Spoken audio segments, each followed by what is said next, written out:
We chant USA, USA, and we're number one. But where do we really rank? The recently released Anhold GfK Roper Nation Brands Index tells us exactly where we stand. And somehow, we're number 7. Just doesn't sound as good. What is the Nation Brand Index? Why was it done? How was it done? And what does it mean, especially in light of recent economic turmoil?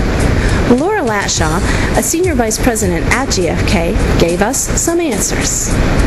Simon Anhold is the creator of the concept and the idea of nation branding and helping governments to understand how people around the world perceive them and how to get their message out to the world. And the impetus behind it was to be able to gather information, real data from citizens of the world to find out what they really thought about the country so that he could put some actual hard information behind his theories. In 2008 is the first year that GfK has been working with Simon on this project. We used the basis of what he had been using before and came up with some new and improved ideas.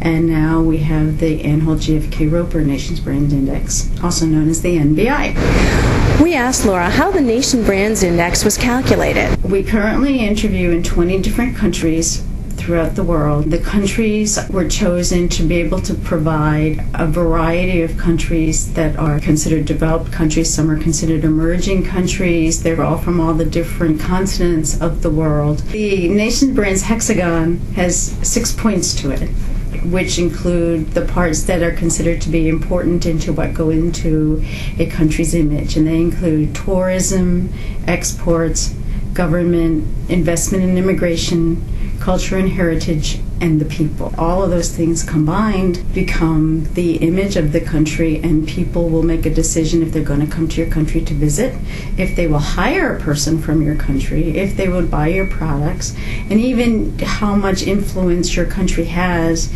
as a nation among nations is dependent on how the people of the world view you.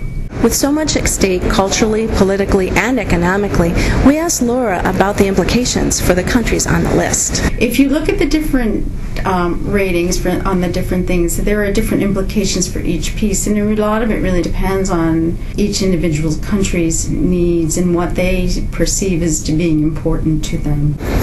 Indeed, the U.S. ranks number 7 overall, ranked number 2 in terms of exports, investment, and immigration, but number 22 in terms of governance. If you look at the results from the United States, what you can see is that there is a great paradox within the United States, that there's a lot of things that people are very, very positive about the United States, and then there's some things that they're a little bit more negative on. We tried to get Laura to predict, in light of the upcoming elections and the recent economic turmoil, where the U.S. will rank next year. I think the world is very unpredictable these days, and that, it'll be interesting to see what people say in 2009 about all the different countries. How a country is perceived has dramatic impact on its cultural place in the world, as well as its economic and political power.